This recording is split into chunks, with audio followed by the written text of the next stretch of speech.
दिन में 100 सवार। जब ये दिन छूटना ही है, छीनेगा ही, तो छीनने से पहले इसको सुपुर्द कर देना। जो करना है इसको छोड़ना ही है, तो छोड़ने से पहले आप छोड़ करके निरंजन हो जाएं। और यही संत की गहराई है। उस परमात्मा को हम कैसे प्राप्त करें, इसकी सरल व्याख्या आप सुनेंगे पूज्य स्वामी दिवाकर बाबा से। माइक व्यवस्थित है। मैं स्वामी जी से निवेदन करूंगा कि आपकी भाषा यहाँ के लोगों को बहुत अच्छी तरह से समझ में आती है, और इसी चाहना के साथ आपका याद किया गया, आपके पास फरियाद किया गया, और आप इनके प्रेम को स्वीकार करके आए हैं, तो अपनी उसी प्रेम गंगा को बिखेरने की कृपा करें। पूज्य स्वामी दिवाकर बाबा।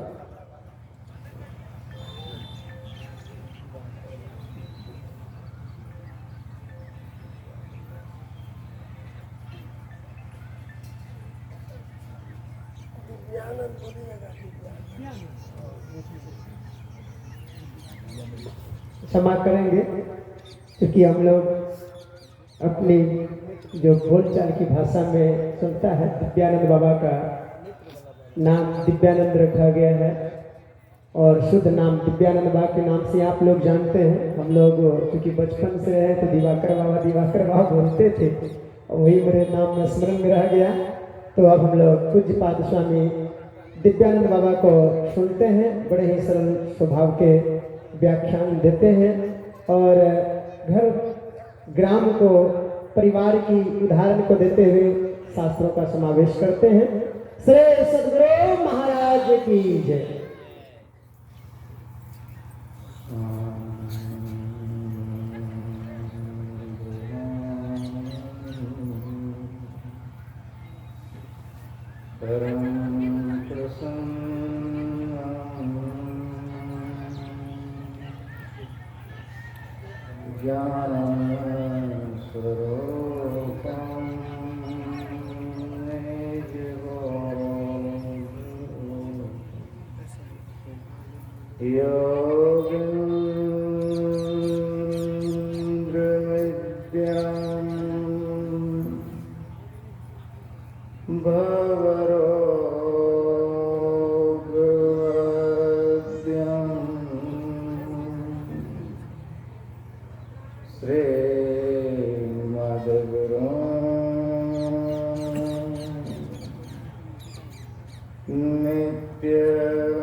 स्वनिवास में उपस्थित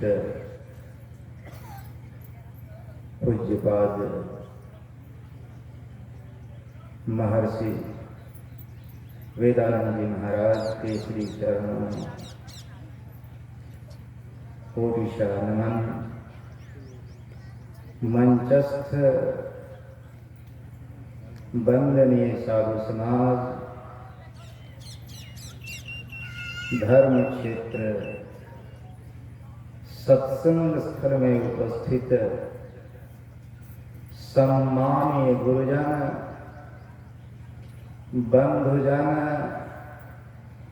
माताओं एवं बहनों तथा समस्त ग्रामवासियों, सबों के श्री चरणों में बार बार नमस्कार स्वीकार हो।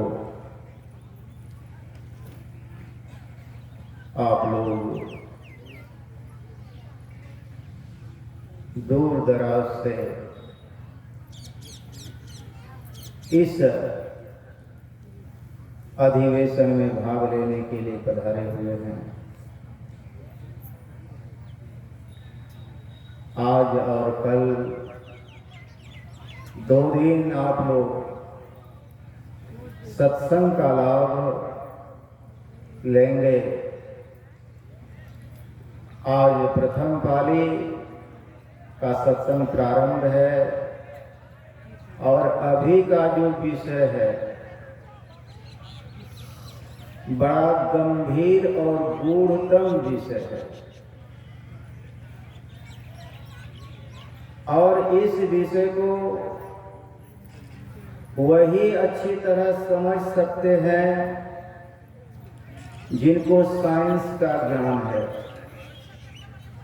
जो अच्छी तरह साइंस को समझते हैं वही आज के विषय को समझ सकेंगे और इस विषय को जीवन भर हमारे गुरु महाराज समझाते रहे।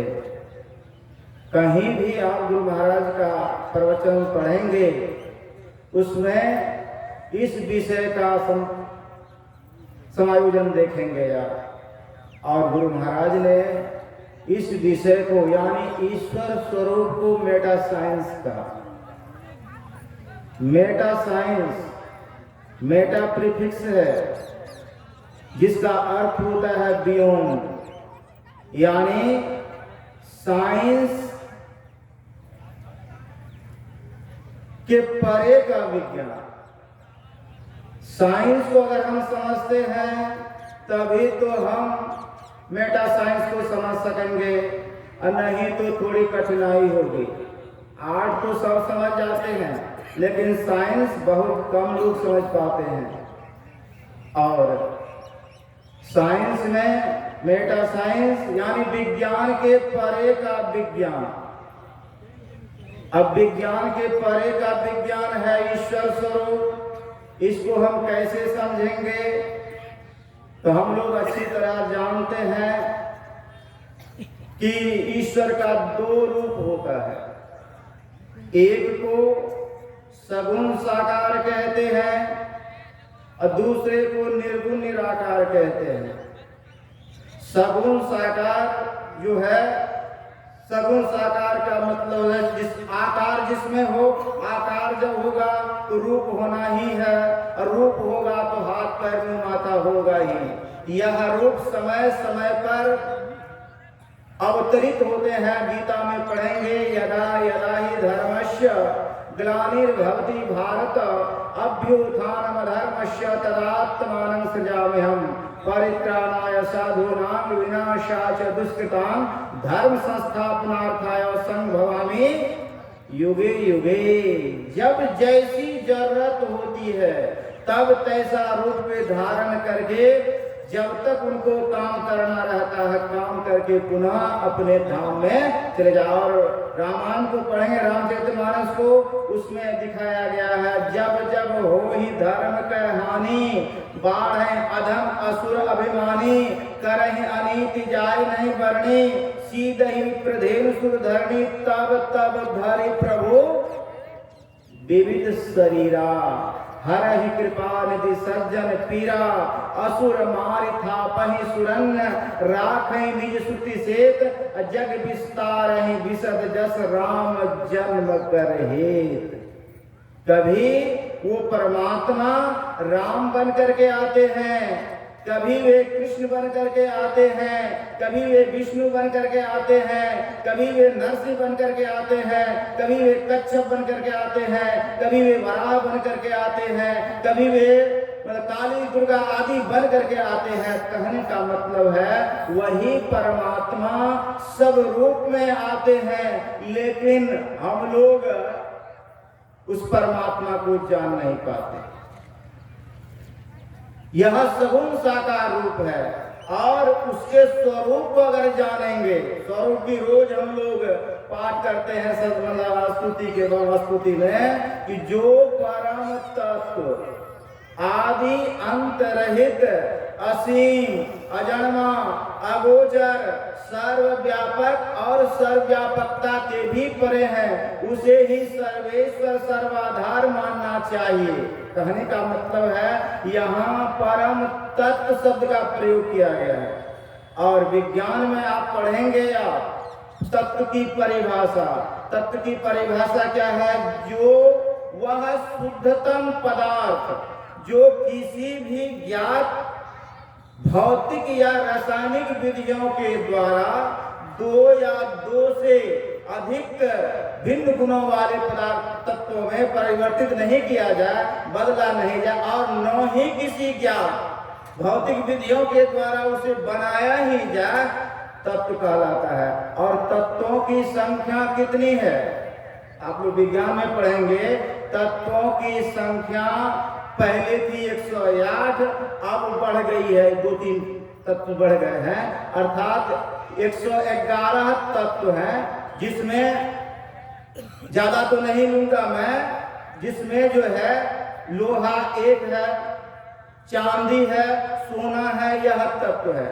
अगर आप सोना को बदलना चाहेंगे किसी दूसरे तत्व में, नहीं बदलेगा। चांदी को बदलना चाहेंगे दूसरे तत्व में, नहीं बदला जाएगा। लोहा को बदलना चाहेंगे दूसरे तत्व में, बदला नहीं जाएगा। वह मूल तत्व है, कहने का मतलब है। लेकिन अंतर देख रहे हैं, सोना अलग दिखाई पड़ता है आपको, चांदी अलग दिखाई पड़ता है आपको, लोहा अलग दिखाई पड़ता है, अर्थात आप भिन्न भिन्न तरह का देख रहे हैं जो, लेकिन वैज्ञानिक कहते हैं भिन्न भिन्न नहीं है। भिन्नता का कारण है तत्वों में परमाणु संख्या। परमाणु संख्या की कमी बेसी के कारण तत्व भिन्न भिन्न दिखाई पड़ता है, लेकिन है एक ही। अब कैसे आप जानेंगे? पहले परमाणु संख्या को जान लें।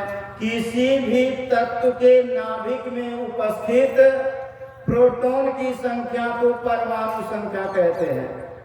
लोहा की परमाणु संख्या है आपको 26, पढ़ेंगे साइंस में। लोहा की परमाणु संख्या है 26 और चांदी की परमाणु संख्या है 47 और सोना की परमाणु संख्या है 7 पर 9 अर्थात 79 है आपको सोना की परमाणु संख्या। अगर आप परमाणु संख्या को घटा बढ़ा देते हैं तो तत्व एक हो जाएगा। जैसे लोहा की परमाणु संख्या है 26, अगर उसको आप चांदी बनाना चाहते हैं तो क्या करना होगा? उसमें जोड़िए, 47 में घटाइए 26, कितना होगा? 21। 21 परमाणु संख्या को अगर आप जोड़ देते हैं किसमें? लोहा में, तो वह लोहा आपको दिखाई पड़ने लगेगा चांदी, समझे? अगर चांदी को आप सोना बनाना चाहते हैं तो सोना बनाने के लिए क्या करना होगा? परमाणु संख्या को बढ़ाना पड़ेगा ना। तो 47 और उधर है 7 पर 9 79, तो 79 में आप कितना घटाएंगे? 79 में घटाइए तो आज आपको 32 परमाणु संख्या अगर आप घटा देते हैं तो ऐसी स्थिति में जो सोना दिखाई पड़ रहा था वो दिखाई पड़ेगा चांदी। तो कहने का मतलब है परमाणु संख्या की कमी बेसी के कारण तत्व भिन्न भिन्न दिखाई पड़ते हैं, लेकिन लोहा में क्या है? परमाणु संख्या। चांदी में भी परमाणु संख्या है और सोना में भी परमाणु संख्या।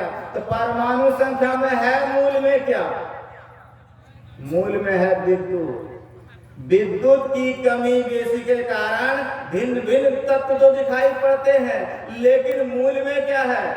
वो दिखाई नहीं पड़ता, वो है विद्युत। और विद्युत का चमत्कार आप देख रहे हैं पूरे संसार में, अभी देख रहे हैं लगा हुआ ना। आप घर बैठे सारा संसार का दृश्य देख रहे हैं ना, मोबाइल के द्वारा। जो भी कुछ आप सुनना चाहते हैं, जो भी देखना चाहते हैं, सब कुछ को घर बैठे देख सकते हैं। तो विद्युत को आप देखते हैं ना, या तो विज्ञान की परिभाषा के अनुसार तत्व का दर्शन हुआ, तत्व की व्याख्या हुई, लेकिन मूल में है विद्युत। तो मैं यह दिखा रहा था, लेकिन अध्यात्म में तत्व की क्या भर परिभाषा है, कैसे आप परिभाषित कर सकते हैं। यहाँ दिखाने का मतलब है कि तत्व की परिभाषा या जो है विज्ञान में, ये आध्यात्मिक में, कि जिससे सब कुछ बने और जिससे जो किसी से नहीं बने, वो है आपका तत्व। समझे? तो यहाँ पर जो है, अगर आप देखना चाहते हैं कि यह संसार जिसको कहते हैं, शरीर संसार जिसको कहते हैं, यह आपको पदार्थ कहलाता है, विज्ञान की भाषा में पदार्थ है। लेकिन यह बना किससे है? कहेंगे अणु से बना है। तो अणु किससे बना है? परमाणु से बना है। अब परमाणु किससे बना है? इलेक्ट्रॉन, प्रोटॉन, न्यूट्रॉन से बना है। और इलेक्ट्रॉन, प्रोटॉन, न्यूट्रॉन किससे बना है? इलेक्ट्रॉन, प्रोटॉन, न्यूट्रॉन बना है आपको विद्युत से। मैं दिखा रहा था, मूल तत्व आपका क्या है? जिससे सब कुछ बने और जो किसी से नहीं बने, वो है आपका तत्व ना। तो तत्व यानी जिससे सब कुछ बनने वाला। यह संसार किससे बना है? विज्ञान की भाषा में तो सुन लिए विद्युत से बना है, लेकिन आध्यात्मिक भाषा में गीता को पढ़ेंगे तो आपको पता चलेगा, भूमि रापो नलो वायु खंग मनोबुद्धि रेवच अहंकार इत्यंग में भिन्ना प्रकृति रष्टधा अपरे अमितस्पन्यां प्रकृति विद्धि में परांग जीव भूतांग महाबाहो एदं धार्यते जगत्। परमात्मा में जब मौज होती है, सृष्टि क्रम को पढ़ेंगे तो परमात्मा में जब मौज होती है तो मौज से कंप होता है। अब कंप का सहचर शब्द है, शब्द की उत्पत्ति परमात्मा से जो शब्द उत्पन्न होता है ना, उसी को हम लोग गाते हैं, अव्यक्त अनादि अनंत अजय अज आदि मूल परमात्मा जो ध्वनि प्रथम स्फुटित पराधरा जिनसे कहिए स्फुट है। जो आदि आदि कहने का मतलब है परमात्मा से जो शब्द उत्पन्न होता है, और शब्द से चेतन प्रकृति का निर्माण होता है, और चेतन प्रकृति से जड़ प्रकृति का निर्माण होता है। बढ़िया से सुनेंगे। और जड़ प्रकृति का विस्तार कहां तक है? तो महाकारण से लेकर के स्थूल तक। महाकारण से स्थूल तक है। तो महाकारण 1, कारण 2, सूक्ष्म 3 और स्थूल 4। तो स्थूल आप दिखाई पड़ रहा है, आपको दिखाई पड़ रहा है। स्थूल को आप देखते हैं, लेकिन सूक्ष्म चीज को देख सकते हैं। लेकिन स्थूल का मूल कारण है सूक्ष्म, और सूक्ष्म का मूल कारण है आपको कारण, और कारण का मूल कारण है महाकारण, और महाकारण का मूल कारण है कैवल्य। कहने का मतलब है कि कैवल्य का मूल कारण क्या है? उसका एक ही कारण समझ लीजिए, परमात्मा। तो कहने का मतलब है यह सृष्टि जो आपको दिखाई पड़ रहा है, स्थूल सृष्टि को आप देख रहे हैं, स्थूल सृष्टि ही नहीं है, बल्कि इसका स्थूल के बाद सूक्ष्म है, सूक्ष्म के बाद कारण है, कारण के बाद महाकारण है, और महाकारण के बाद कैवल्य है। नीचे से ऊपर जाए या मतलब ऊपर से नीचे आए, जैसे भी हो, इस सृष्टि के कण कण में अब थोड़ा सा विचार करेंगे। स्थूल, अभी गीता को जो सुन रहे थे आप, उसमें दिखाया भूमि रापो नलो वायु खंग मनोबुद्धि रेवच अहंकार इत्यंग में भिन्ना प्रकृति रष्टधा।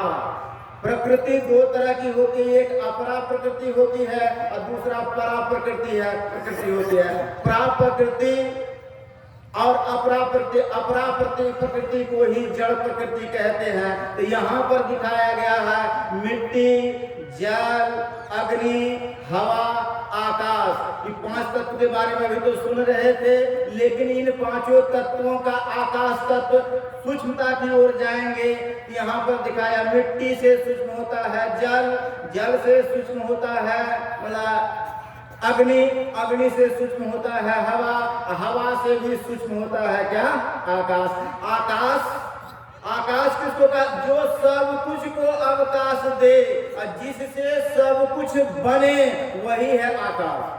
या जो भी कुछ प्राणी पदार्थ देख रहे हैं ना, सब कुछ बना है आकाश से ही। तो आकाश किससे बना है?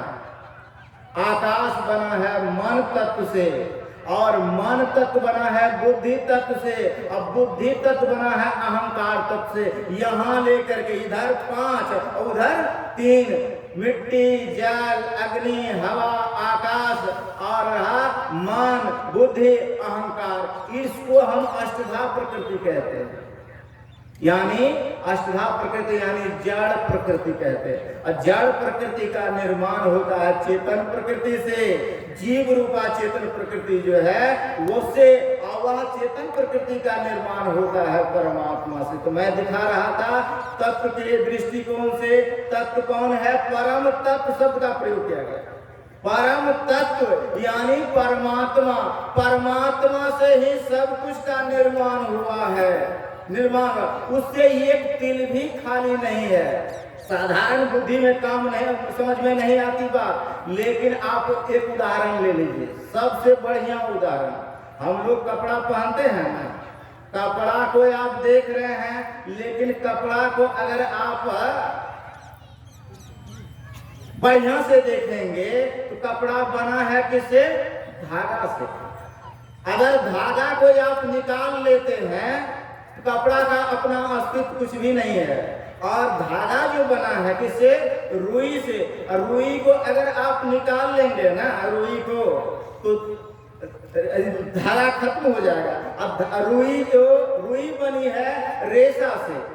रेशा को अगर आप निकाल लेते हैं तो धागा का अस्तित्व समाप्त हो जाएगा, और धागा का अस्तित्व खत्म हो जाएगा। और उसके बाद जिसको आप कपड़ा का कोई अस्तित्व नहीं है। कहने का मतलब है कि कपड़ा कुछ नहीं है, कपड़ा बना है धागा से। तो धागा तो कपड़े के कण में है, लेकिन धागा बना किससे? रुई से। रुई और कब धागे के कण में है, तो क्या कपड़े के कण में नहीं है? कपड़े के कण में, लेकिन रुई भी बनी है रेशा से। तो रेशा कपड़े के कण में, तिल में है। इसीलिए लक्ष्मीपति जी महाराज ने कहा है तो स्वामी सबके भीतर, लेकिन लखान होता है।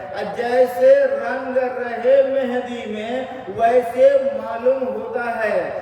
जैसे मकड़ा जाल जगत का तरह तरह के छाता है, और धर के देखो उसके भीतर तनिक सुख नहीं मिलता है। इंद्रजाल का अजब तमाशा पुतली बाल लगाता है कोई भीतर दूसरा बैठा जो नाना नाच नचाता है। जैसे बुद्ध जल में होता, जल ही माँ ही समाता है। लक्ष्मीपति झूठी माया, ब्रह्म सत्य मन भाता है। कहने का मतलब है कि जैसे मेहंदी को आप देखते हैं, मेहंदी का पत्ता अगर आप तोड़ करके देखेंगे ना, बिल्कुल हरा भरा दिखाई पड़ेगा, लेकिन उसमें लाली कहाँ छिपी है? लाली तो दिखाई नहीं पड़ती। लेकिन आप हाथ में दे करके थोड़ा सा रगड़ दीजिए, ज्यों ही आप रगड़ेंगे क्यों ही आपको लाली दिखाई पड़ेगी। उसी तरह परमात्मा तो कण में व्यापक है। और परमात्मा की ऐसी समझ अगर हो गई आपको, जैसा कि सुन रहे थे प्रहलाद के बारे में, प्रहलाद के पिता ने पूछा कि तुम किसको भगवान कहते हो? कहा पिताजी, जो इस सृष्टि का निर्माता है। तो आप अपने को भगवान कहते हैं, आप नकली भगवान हैं, हम हैं असली भगवान। हम असली भगवान को देखते हैं, आप नकली भगवान। कहा कैसे? हमको सारे समाज के लोग कहते हैं भगवान। कहा कहते तो हैं, लेकिन भगवान क्या करते हैं? सृष्टि का निर्माण करते हैं, मिट्टी का निर्माण करते हैं, जल का निर्माण करते हैं, अग्नि का निर्माण करते हैं, हवा का निर्माण करते हैं। सब कुछ का निर्माण करते हैं, पृथ्वी पहाड़ का निर्माण करते हैं, सूर्य चंद्रमा तारे का निर्माण करते हैं, प्राणी पदार्थों का निर्माण करते हैं, सभी कुछ का निर्माण करते हैं। लेकिन आप थोड़ा सा विचार कीजिए पिताजी, आप किसका निर्माण किए हैं? देखो पेड़ों पौधा बनाया है, कहा नहीं, तो आप नकली हैं, लेकिन हमारे भगवान तो कण कण में है, वे सब कुछ का निर्माण करने वाले हैं। क्रोध आया, अरे हमारी बात तू नहीं मानना चाहता? कहा नहीं, मैं आपकी बात कभी नहीं मानूंगा। जब मुझे असली भगवान दिखाई पड़ रहा है तो आपको क्यों मानूं मैं? आप तो असली है नहीं। कहा कि देखो अब जिंदा तुम नहीं बचोगे। कहा कि चला दीजिए, आपको मारने की इच्छा तो मार दीजिए। कहा देखो तलवार देख रहे हो ना, यह तलवार तुम्हारे गर्दन पर पड़ेगी और सिर और धड़ अलग हो जाएगा। कहा पिताजी आपको तलवार दिखाई पड़ता है, मुझे तलवार के कण कण में परमात्मा दिखाई पड़ता है, इसीलिए मुझे डर नहीं है। आप चला के कब देखें, भागवत महापुराण को पढ़ेंगे। ज्यों ही तलवार चलाना चाहा, पूछा अब बताओ अब तुम्हारी जान नहीं बचेगी, वो बोलो।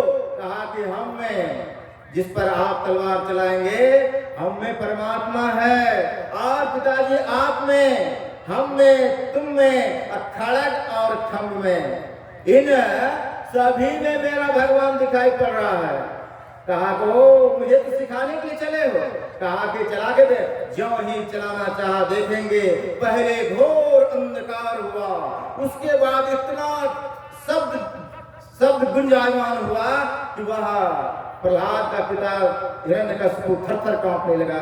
और उसी समय ज्यों ही चलाना चाहा था, क्यों ही लाल तप्त खंभे से, जो खंभा कहाँ पर है आपको धरारा, यही गाँव धरारा, और गुरु महाराज जहाँ रहते थे वहां पे धरारा ना, पूर्णिया के बगल में है, वहीं पर यह घटना घटी है। उस लाल तप्त खंभे से हम प्रकट हो गए, नरसिंह भगवान प्रकट हो गए। इसका मतलब है कि नरसिंह भगवान खंभे में रहते थे? नहीं नहीं, वे तो सर्वव्यापक है, सब जगह है, सब समय है, सब में है। ऐसी समझ अगर आपको हो जाती है प्रहलाद की तरह, तो वैसी स्थिति में आपकी बुद्धि दृढ़ हो जाएगी। और जिस समय आपका शरीर छूटने लगेगा ना, अगर उसकी स्मृति बनी रहे, चेत वेदी दत्त सत्यमस्ति नो चेदिया वेदीन महति विनष्टि भूतेषु भूतेषु विचित्र धीरा प्रत्यस्मालोकात्मता भवन्ति। ऋषि कहते हैं अगर परमात्मा की जानकारी हो गई, आपको समझ हो गई, तो समझ पहले बुद्धि में होती है। बुद्धि में अगर समझ हो गई और प्रत्यक्ष जानकारी जो है, समझ तो आपको समाधि में होगी। यह साधन विशेष की बात है। जब परमात्मा का साक्षात करेंगे, समाधि में जाएंगे, तब साक्षात्कार होगा परमात्मा कैसे है। लेकिन बुद्धि में अगर समझ हो गई, उसकी स्मृति आपको बनी रहेगी। मरने के समय अगर परमात्मा की याद अब में मर गए, तो वैसे स्थिति में फिर आपको शरीर संसार में नहीं आना होगा, यानी जन्म मरण का चक्र आपको छूट जाएगा। यही सबसे बड़ा लाभ है।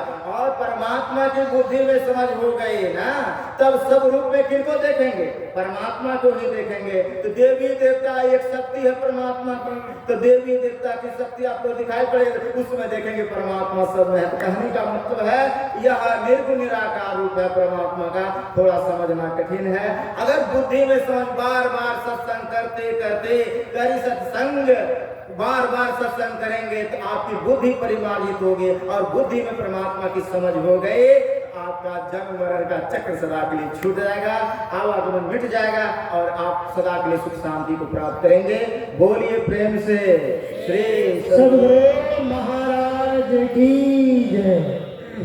सज्जनों, अभी हम लोग कुछ दिव्यानंद बाबा को सुन रहे थे। Science, Meta science